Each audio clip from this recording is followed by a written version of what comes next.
नमस्कार दोस्तों, एक बार फिर से स्वागत है आप सबका जुडिशरी जंक्शन के इस चैनल में। हिंदू विवाह अधिनियम 1955 के इस सीरीज में आज का ये तीसरा लेक्चर है।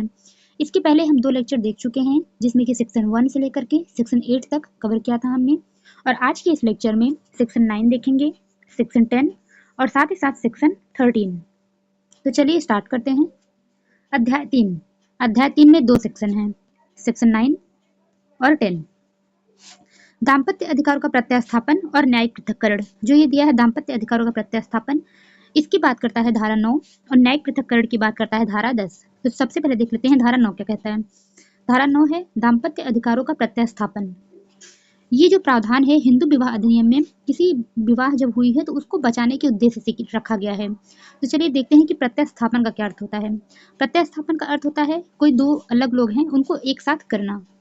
ठीक है, चलिए देख, जैसे एज फॉर एग्जाम्पल आप देख लीजिए, जैसे ये एक हस्बैंड है, ये इनकी वाइफ है, दोनों का विवाह हुआ, कुछ सालों तक सब कुछ बहुत अच्छा चला, 2 साल 4 साल, और उसके बाद धीरे धीरे इन दोनों में मनमुटाव होने लगा। अब इसका परिणाम क्या निकलता है, या तो जो वाइफ है वो घर छोड़ के चली जाती है, या फिर हस्बैंड जो है वो उसको घर से निकाल देता है, या फिर हस्बैंड खुद अलग रहने लगता है। और कुछ दिनों बाद जब ये अलग अलग रहने लगते हैं तो कुछ दिनों बाद इनको रियलाइज होता है कि अब हमें एक साथ हो जाना चाहिए। तब इनके पास क्या उपचार है, तब ये सहारा लेते हैं धारा 9 का। तो धारा 9 के तहत ये जो है ये उपचार जो है वो हस्बैंड को भी प्राप्त है और वाइफ को भी।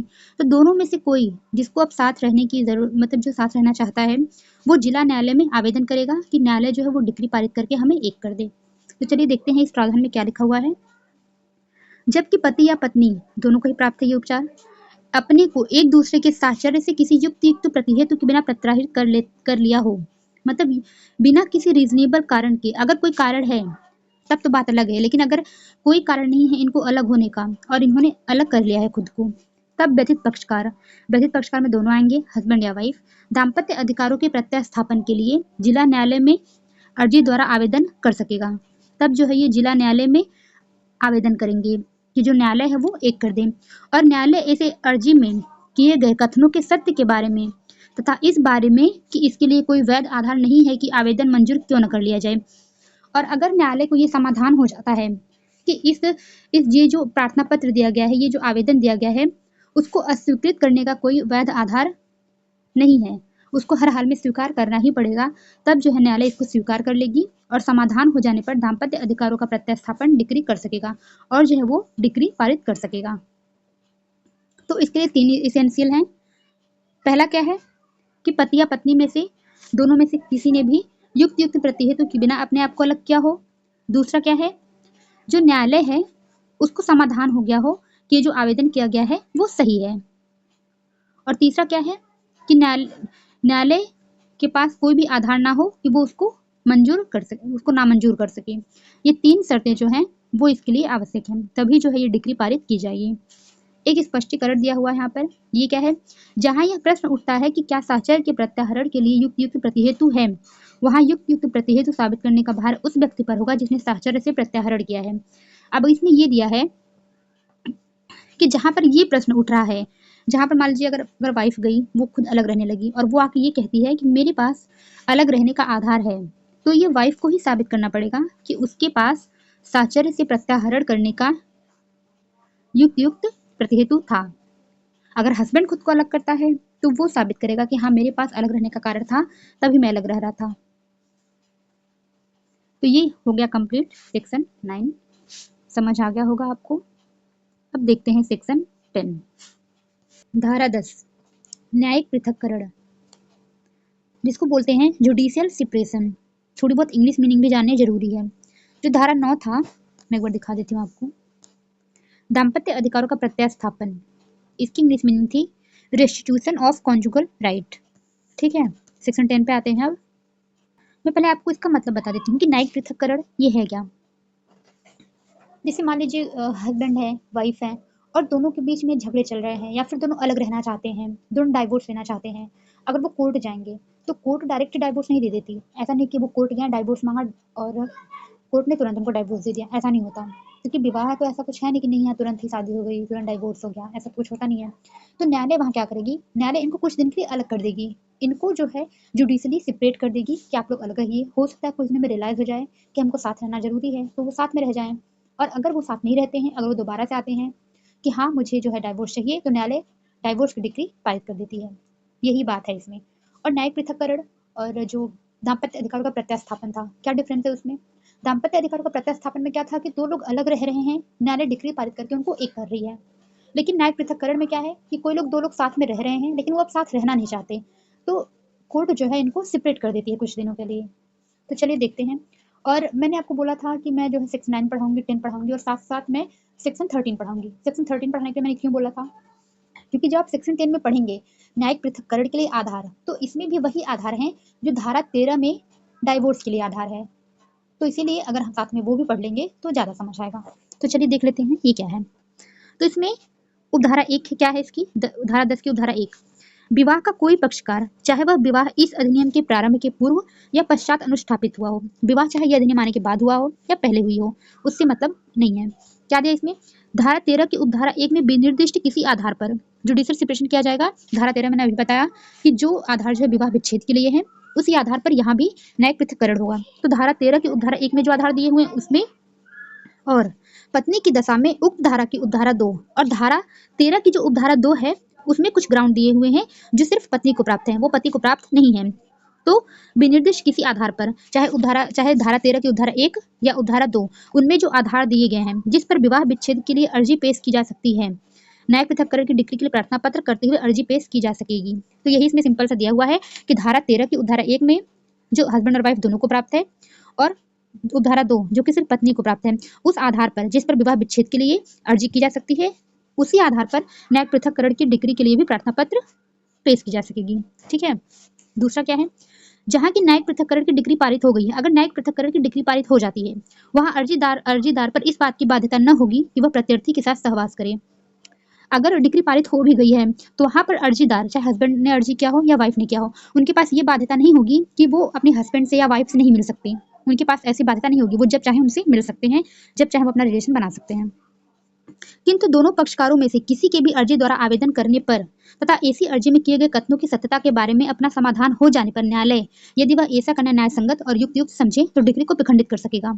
और अगर दोबारा से दोनों में से कोई भी पक्षकार आवेदन कर सकता है कि अब जो है ये डिक्री को आप विखंडित कर दीजिए, अब ये डिक्री आप हटा दीजिए, हमको फिर से एक होना है, और न्यायालय को समाधान हो जाता है कि ऐसा करना न्याय संगत होगा और युक्त होगा, तब जो है न्यायालय डिक्री को विखंडित कर सकेगा। इसी धारा में कुछ कमेंट्स दिए हुए हैं जिसमें ये बताया गया है जो धारा 13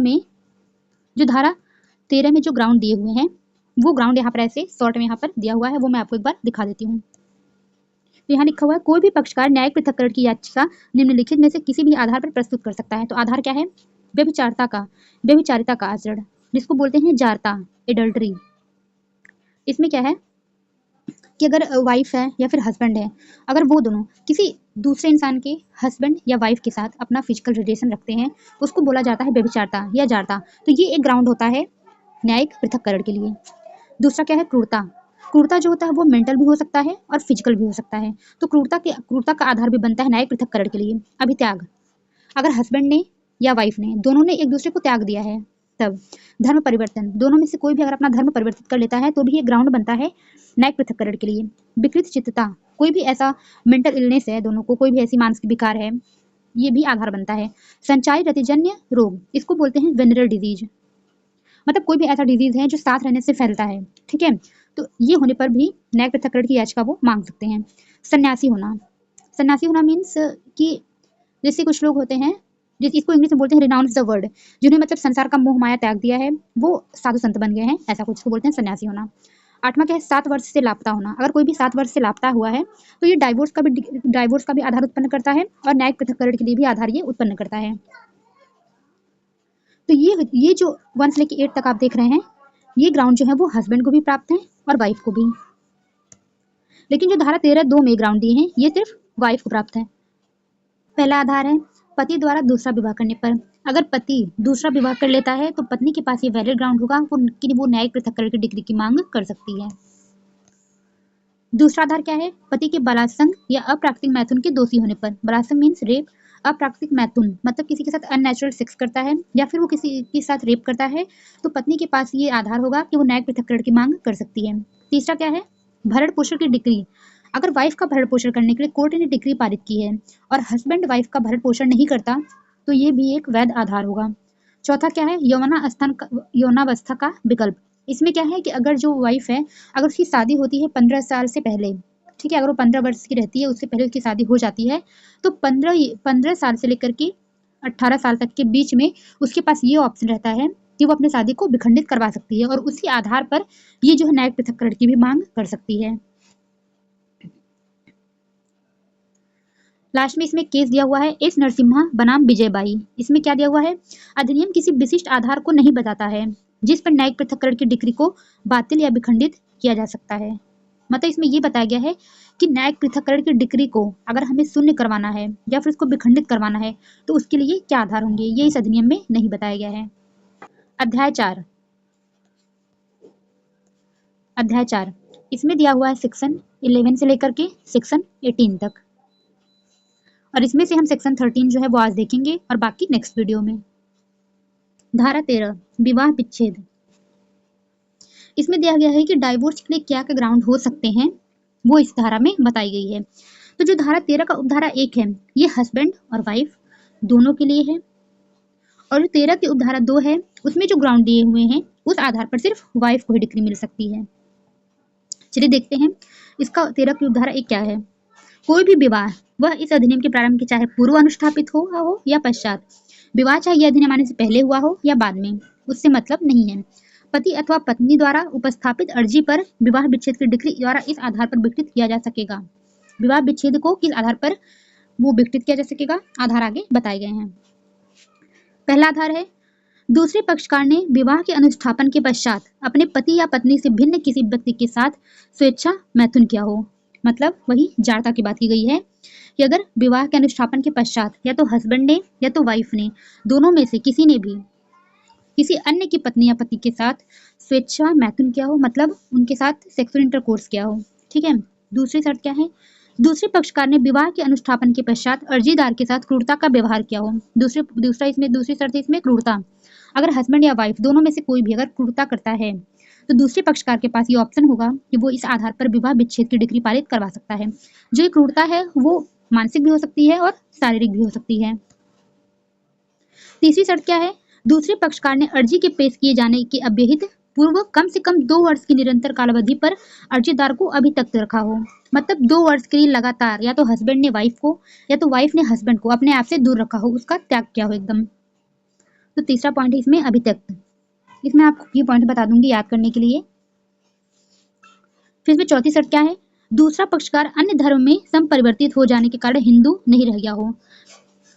हस्बैंड या वाइफ कोई भी अगर अपना धर्म परिवर्तित कर लेता है तब इसके पास एक वैध आधार होगा विवाह विच्छेद के लिए। जरूरी नहीं है कि धर्म परिवर्तन करने पर विवाह विच्छेद हो ही जाता है, बस ये एक आधार उत्पन्न करता है कि इस आधार पर विवाह विच्छेद की डिग्री पारित कराई जा सकती है। अब अगली शर्त क्या है, दूसरा पक्षकार असाध्य रूप से विकृत चित रहा हो, कोई मेंटल इलनेस हो उसको, अथवा निरंतर या आंतरायिक रूप से इस प्रकार के और इस हद तक मानसिक विकार से पीड़ित रहा हो कि अर्जीदार से युक्त रूप से यह आशा नहीं की जा सकती कि वह प्रत्यर्थी के साथ रहे। या तो वो विकृत चित रहा हो या फिर वो इस तरह से मानसिक विकार से पीड़ित हो कि अगर उनका साथ रहना, एक दूसरे के साथ रहना घातक हो सकता है, तब जो है उनका विवाह विच्छेद किया जा सकेगा। स्पष्टीकरण क्या दिया हुआ इसमें, मानसिक विकार पद से कोई मानसिक बीमारी, मस्तिष्क का संरोध या अपूर्ण विकास, मनोविकृति या मानसिक का कोई अन्य विकार या निःशक्तता अभिप्रेत है और इसके अंतर्गत विखंडित मनस्कता भी है। मतलब मानसिक विकार के अंतर्गत जैसे कोई बीमारी हो गई, मस्तिष्क का संरोध, मस्तिष्क मतलब किसी प्रकार से कुछ काम करना बंद हो गया, फिर ये हो गया, अगर या फिर उसका अपूर्ण विकास हुआ हो, कोई भी ऐसी मनोविकृति है, तो ये सब चीजें इसमें दी हुई हैं स्पष्टीकरण में। ख क्या दिया हुआ है, मनोविकृति पद से मस्तिष्क का दीर्घ स्थायी विकार या निःशक्तता अभिप्रेत है। मतलब दीर्घ स्थायी हो, ऐसा ना हो कि वो कुछ टाइम के लिए सही हो जाए, कुछ टाइम के लिए वो फिर ऐसा हो जाए, ऐसा ना हो। मतलब वो दीर्घ टाइम से वो हो, मतलब बहुत टाइम से हो वो, और वो स्थायी विकार हो। ठीक है। जिसके परिणाम स्वरूप दूसरे पक्षकार का आचरण असामान्य रूप से आक्रामक या गंभीर रूप से अनुत्तरदायी हो जाता है। उसका व्यवहार ऐसा हो कि दूसरे पक्षकार के लिए वो घातक सिद्ध हो सकता है। और चाहे उसके लिए चिकित्सीय उपचार अपेक्षित हो या नहीं, या ऐसा उपचार किया जा सकता हो या नहीं, चाहे इसका उपचार किया भी जा सकता हो या फिर नहीं किया जा सकता हो, अगर वो दूसरे पक्षकार के लिए उसका व्यवहार घातक है तो इसलिए इसको मनोविकृति माना जाएगा। इसमें एक और शर्त थी जो कि रिपील कर दिया गया है। अगली जो शर्त है वो क्या है, दूसरा पक्षकार संचारी रूप से रतिज रोग से पीड़ित रहा हो। वेनरल डिजीज कहते हैं उसको, इसका मतलब ऐसा डिजीज होता है जो सेक्सुअली ट्रांसमिट होता है, ठीक है, साथ रहने से वो एक से दूसरे में ट्रांसफर हो सकता है, तो इसकी बात की गई यहाँ पे। 6 पॉइंट क्या है, दूसरा पक्षकार किसी धार्मिक पंथ के अनुसार प्रवज्ञा ग्रहण कर चुका हो, इसको बोलते हैं रिनाउंस द वर्ड, उसने संन्यास ले लिया हो, चाहे हस्बैंड ने संन्यास ले लिया हो या वाइफ ने संन्यास ले लिया हो। 7 क्या है, दूसरा पक्षकार जीवित है या नहीं इसके बारे में 7 वर्ष या उससे अधिक की कालावधि के भीतर उसके बारे में कुछ नहीं सुना गया हो, जिन्होंने उसके बारे में, यदि पक्षकार जीवित होता तो स्वाभाविकता सुना होता। अगर हस्बैंड या वाइफ अगर वो 7 वर्ष से लापता है तब ये ग्राउंड बनता है विवाह विच्छेद का। स्पष्टीकरण क्या है, उसमें एक आगे स्पष्टीकरण फिर से दिया हुआ है, इस धारा में अभित्यजन मतलब जो त्याग किया गया उसमें क्या बोला गया है, पद से विवाह के दूसरे पक्षकार द्वारा अर्जी का ऐसा अभित्यजन अभिप्रेत है जो युक्त कारण के बिना,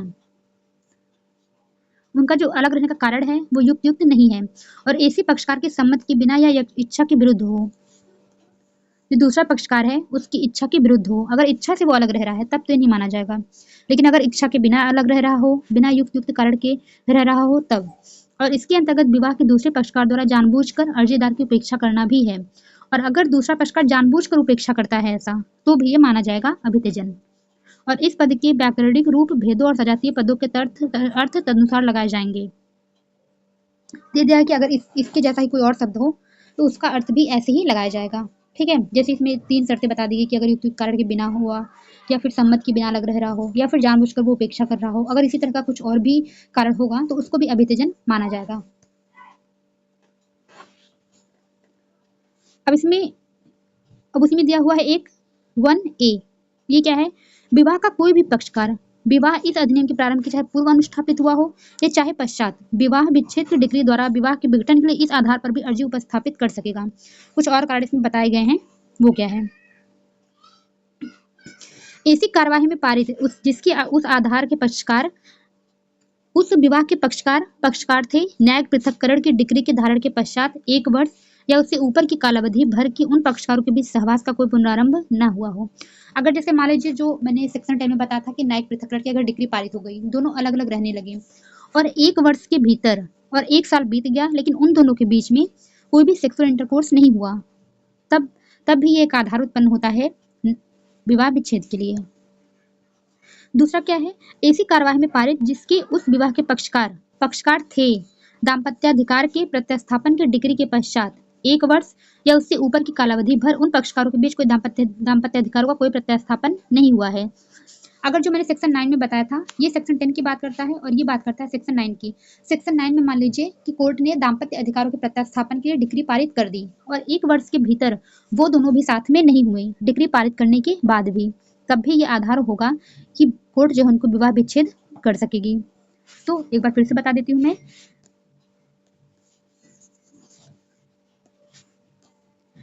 जो सेक्शन 13 का 1A है ये कुछ और ग्राउंड बताता है, तो इसमें जो पहला ग्राउंड है, ठीक है, वो बात करता है सेक्शन 10 में कि जब भी अगर न्यायिक पृथक्करण की डिग्री पारित की गई थी कि अब दोनों लोग सेपरेट रहेंगे और 1 साल के भीतर फिर से वो दोनों एक नहीं हुए, फिर से उन दोनों के बीच में कोई सेक्सुअल इंटरकोर्स नहीं हुआ, तब भी ये एक आधार उत्पन्न होगा विवाह विच्छेद के लिए। दूसरी बात क्या की गई है, अगर सेक्शन 9 के अकॉर्डिंग अगर दाम्पत्य अधिकारों के प्रत्यास्थापन के लिए डिग्री पारित की गई थी कि अब वो दोनों एक हो जाएं और 1 साल तक वो दोनों एक नहीं हुए, तब भी ये आधार होगा विवाह विच्छेद के लिए। अब इसमें दूसरा क्या दिया हुआ है, धारा 13 की उपधारा 2, मैंने बताया था कि ये आधार सिर्फ पत्नी को प्राप्त है, ये आधार पति को नहीं प्राप्त है। इसमें पत्नी को क्या क्या आधार प्राप्त है, पहला आधार है इस अधिनियम के प्रारंभ के पूर्व अनुष्ठापित विवाह की दशा में पति ने ऐसी प्रारंभ के पूर्व फिर विवाह कर लिया था, या कि अर्जीदार के विवाह के अनुष्ठापन के समय पति की कोई ऐसी दूसरी पत्नी जीवित थी जिसके साथ उसका विवाह ऐसी प्रारंभ के पूर्व हुआ था। इसमें दिया हुआ है कि अगर इस अधिनियम के लागू होने से पहले पति ने कोई दूसरी शादी की थी और फिर अगर किसी और महिला से शादी कर लेता है तो जिसकी शादी पहले हुई थी उसके पास ये आधार होगा कि वो जो है बाईगामी के लिए उसको दोषी ठहरा सकती है और अपना विवाह जो है विवाह विच्छेद उसको करा सकती है। इसमें एक शर्त है, यह तब कि दोनों दशाओं में दूसरी पत्नी अर्जी के उपस्थापन के समय जीवित हो। अगर दूसरी पत्नी जीवित हो तभी पायगमी का आरोप लगेगा, अगर वो मर चुकी है तब ऐसा नहीं होगा। ठीक है।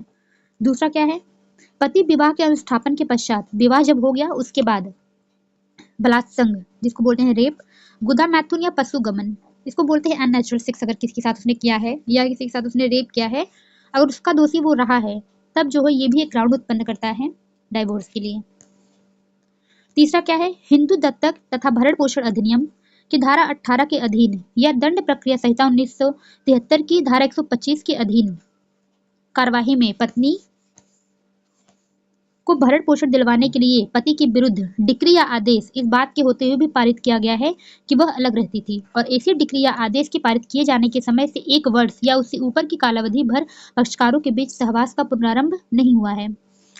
अगर जो है भरण पोषण की डिक्री जो है या फिर जो सीआरपीसी है दंड प्रक्रिया संहिता उसकी धारा 125 के तहत या फिर इस धारा के जो भरण पोषण अधिनियम है उसकी धारा 18 के तहत अगर भरण पोषण की डिक्री पारित की गई है, पत्नी जब अलग रह रही है तब, और उसके 1 वर्ष के भीतर भी इन दोनों के बीच कोई सेक्सुअल इंटरकोर्स का प्रारंभ नहीं हुआ, तब भी ये एक आधार उत्पन्न करती है पत्नी डाइवोर्स लेने के लिए। ठीक है, पत्नी को डाइवोर्स लेने के लिए। इसमें चौथा शर्त क्या है, उसका विवाह चाहे विवाहोत्तर संभोग हुआ हो या नहीं, चाहे 15 वर्ष की आयु हो जाने के पूर्व अनुस्थापित किया गया था। अगर विवाह जब वो 15 साल की थी उसके पहले विवाह हुआ था तो 15 वर्ष की आयु प्राप्त करने के पश्चात किंतु 18 वर्ष की आयु प्राप्त करने के पूर्व विवाह का निराकरण कर दिया है। इसमें मैंने आपको पहले ही बताया था कि जिसको बोला गया था यौवनावस्था का विकल्प, कि अगर कोई महिला है जिसकी शादी 15 वर्ष के पहले हो गई और विवाह के बाद चाहे सेक्सुअल इंटरकोर्स हुआ हो या नहीं हुआ हो तो वो 15 वर्ष से लेकर के 18 वर्ष के बीच में अपनी शादी को वो निराकरण करा सकती है। ठीक है, एक स्पष्टीकरण भी दिया हुआ है यहाँ पर, यह खंड उस विवाह को भी लागू होगा जो विवाह विधि संशोधन अधिनियम 1976 के प्रारंभ के पूर्व या उसके पश्चात अनुस्थापित किया गया हो। विवाह चाहे ये जो संशोधन अधिनियम है विवाह विधि संशोधन अधिनियम उसके चाहे पहले हुआ हो या बाद हुआ हो वो दोनों पर लागू होगी। अब वही चीजें जो मैंने आपको सेक्शन 10 में बताई थी सब शॉर्ट में जो है शर्तें, वही आधार जो है यहाँ पर भी दिया गया है, तो मैं आपको पहले एक बार जल्दी जल्दी दिखा देती हूँ। तो धारा 13 का जो उपधारा 1 है वो पति और पत्नी दोनों को प्राप्त है, जिसमें पहला था जारता, दूसरी थी क्रूरता, अभित्यजन, धर्म परिवर्तन, मानसिक विकृतचित्तता, यौन रोग, संसार का परित्याग, 7 वर्ष से लापता होना, और इसमें 9वां जो कि 1A में देखा था जिसमें कि 2 था, एक ये 9वां और 10वां ये दोनों जो था 1A में दिया था, न्यायिक पृथक्करण और दाम्पत्य अधिकारों के प्रत्यास्थापन के लिए डिग्री का पालन न होना, अगर ये आधार भी उत्पन्न होता है। दूसरा जो है 13 की उपधारा 2 जो केवल पत्नी को प्राप्त है, इसमें 4 आधार थे। पहला था पति द्वारा दूसरा विवाह कर लेने पर, दूसरा था पति द्वारा अप्राकृतिक मैथुन का अपराध होने पर, तीसरा था भरण पोषण की डिग्री, चौथा था यौवन का विकल्प।